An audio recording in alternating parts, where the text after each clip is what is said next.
Have you ever had one of those days where everything seems to go wrong, and at the end, you're still asking yourself, why did I let this happen?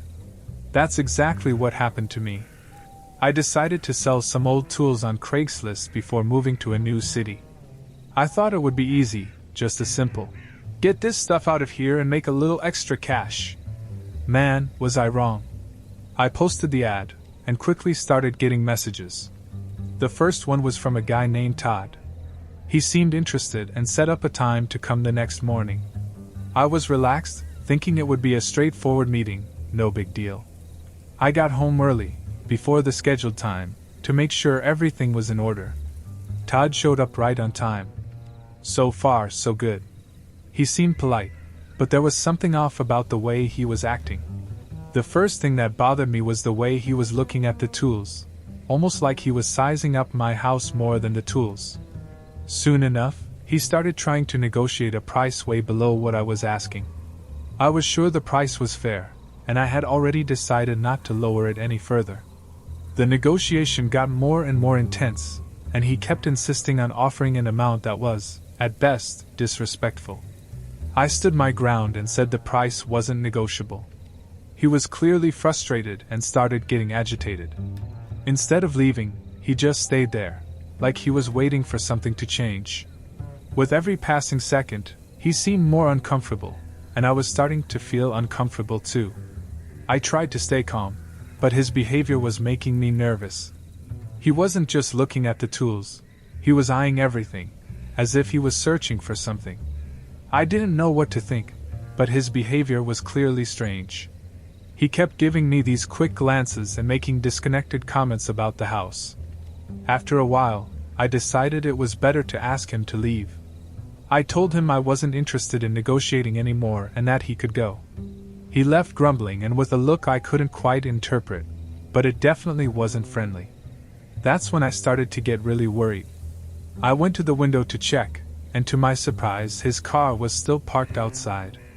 And not just that, he was inside the car, staring at my house. My heart started racing.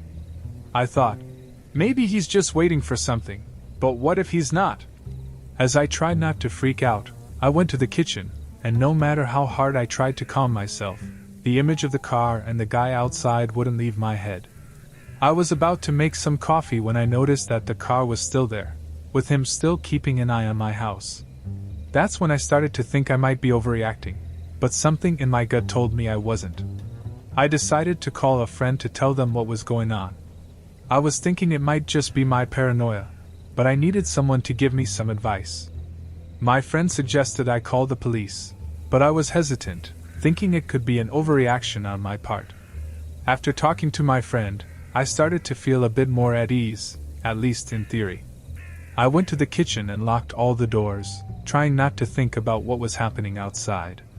Every sound seemed amplified, and I had the feeling that something bad was about to happen. While I was there in the kitchen, listening to the noises and trying to stay calm, I heard a noise at the front door. My heart skipped a beat. I went to the entryway, not knowing exactly what to expect. When I looked through the glass, I saw Todd outside, and he was trying to force his way in. I was frozen for a moment, not knowing what to do. He was punching the door, trying to break it down. The guy was clearly desperate and seemed more aggressive by the second. My instinct was to find a place to hide. I quickly crouched down in the kitchen, trying not to make any noise. With the phone in my hand, I called the police. My hands were shaking, and I was trying to keep my voice as calm as possible while describing the situation.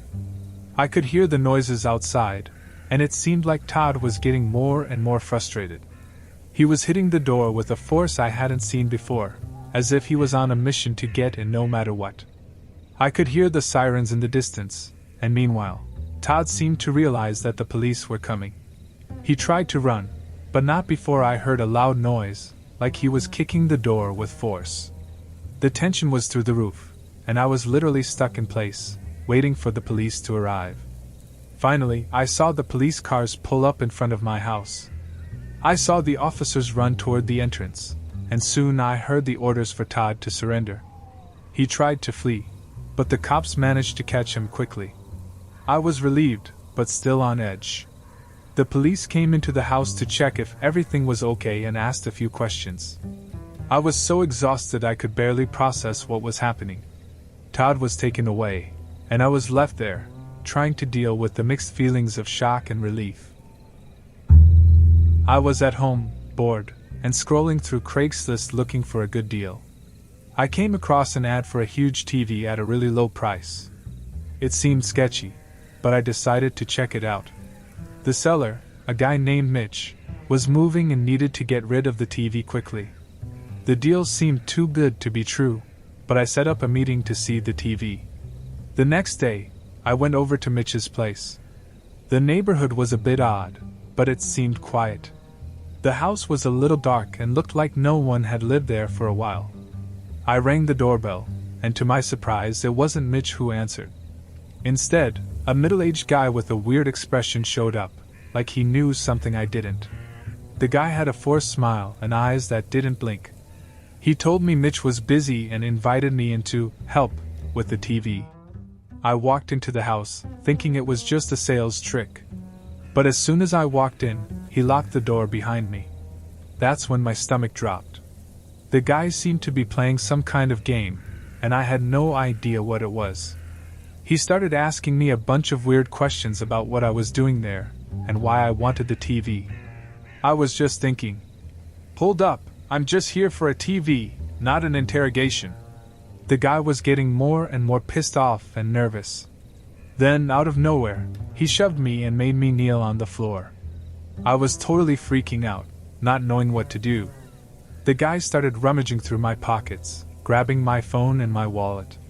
As he did this, I noticed he was grabbing a bunch of stuff from the house, like he was planning to steal everything he could carry.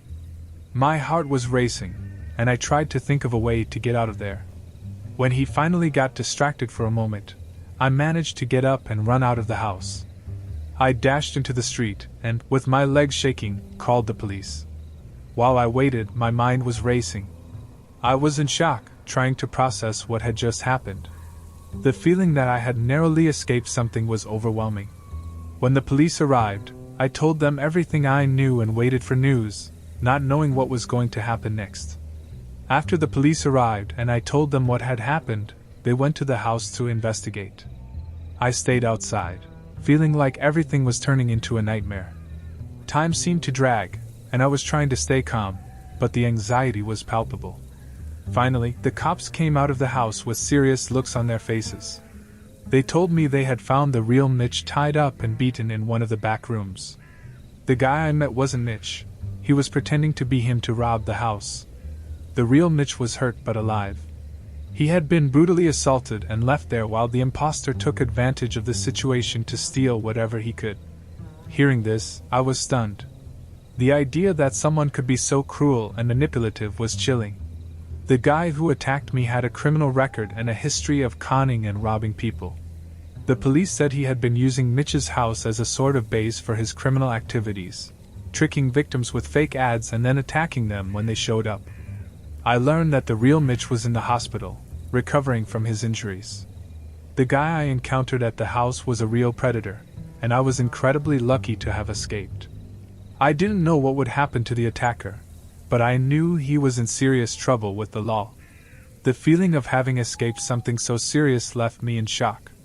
The house, which had just seemed like a place to pick up a TV, was now marked as a crime scene. I couldn't stop thinking about how badly things could have turned out for me and how close I was to something much worse. The thought that this guy had done this to other people before and was still out there made me feel uneasy. So I went back home, trying to process everything that had happened and feeling relieved to be safe, but still in shock from what I had discovered. Mitch's story and the imposter's actions were a brutal reminder that things are not always what they seem and that danger can be hidden behind the most ordinary situations. So, I was going through one of those life change phases, you know? I decided to rent a house and ended up finding one that seemed perfect on Craigslist. It was an old house in a rural area, like a real find. The price was good, and the location seemed quiet. The owner, a guy named Aaron, seemed normal when we talked on the phone. He told me the house had an extra room that he didn't use, and that it was just a space that was kind of out of use. When I moved in, the house had that old charm, with worn-out furniture and decor that was more of a relic from the past. Aaron was there to greet me, and honestly, he seemed like a decent guy. But soon enough, I started noticing some weird stuff. The first strange sign was that he always acted a bit dodgy when it came to the locked room. He didn't talk much about it, and always changed the subject when I asked. I thought maybe it was just his personal quirk, or something. I mean, who knows, maybe he had something in there he didn't want to show. But things got even weirder when I noticed that, whenever Aaron thought I wasn't home, he would go straight to that locked room. He did it sneakily, like he was up to something he didn't want anyone to see. One morning, I caught him leaving early and heading straight to that room. He closed the door behind him, and I couldn't hear anything, but I knew he was in there. I started getting more and more suspicious.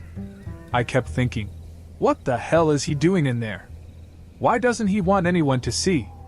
So one day, I decided to take a bit of a risk. Aaron was out, and I took the chance to see what was behind that door. I grabbed an old key I found in the kitchen drawer and went to the room. The door was locked, but with the key, I managed to open it.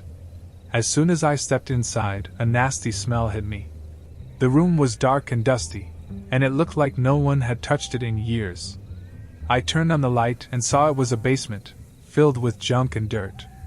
There were old furniture, dusty boxes, and a bunch of stuff that looked like it had been there since the Stone Age. The place was so filthy I could barely stand to be there for more than a few minutes. I was starting to feel that something was seriously wrong. But that wasn't all. Amidst the filth, I found some objects that I couldn't identify. They looked old and kinda creepy. I had no clue what they were, but the feeling that something was very wrong was overwhelming. Then I heard noises outside. I looked out the window and saw Aaron running through the woods behind the house. It looked like he was running away from something. Fear started mixing with anger. I was completely freaked out and didn't know what to do. I decided I couldn't stay there for another second. I quickly grabbed my stuff and got the hell out of the house, not even looking back. After I fled from that house, I tried to move on and forget the madness I'd experienced. But a few years later, I started hearing rumors about the place. Someone mentioned that the house had been demolished. Naturally, my curiosity spiked.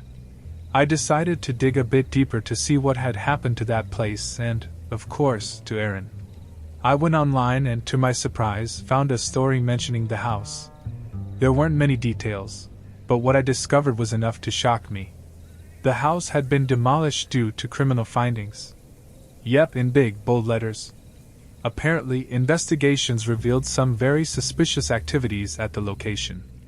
I couldn't find many details about what exactly had been discovered. But from what I pieced together, it seemed Aaron was involved in something way more sinister than I had imagined. There were mentions of evidence suggesting he was engaged in illegal activities, and possibly even violent ones. What was even more disturbing was that, after the demolition, nobody seemed to want to talk much about what really happened. The story was hushed up, and no matter how hard I searched, I couldn't find more details. The fact that the house was demolished and Aaron disappeared made everything even more bizarre. It was like someone wanted everything to be forgotten as quickly as possible. I kept thinking about everything I had seen and heard. What could have been so serious that it led to the house being torn down? And what else was Aaron hiding in that locked room? My mind was filled with unanswered questions, and the feeling that something was terribly wrong only grew stronger.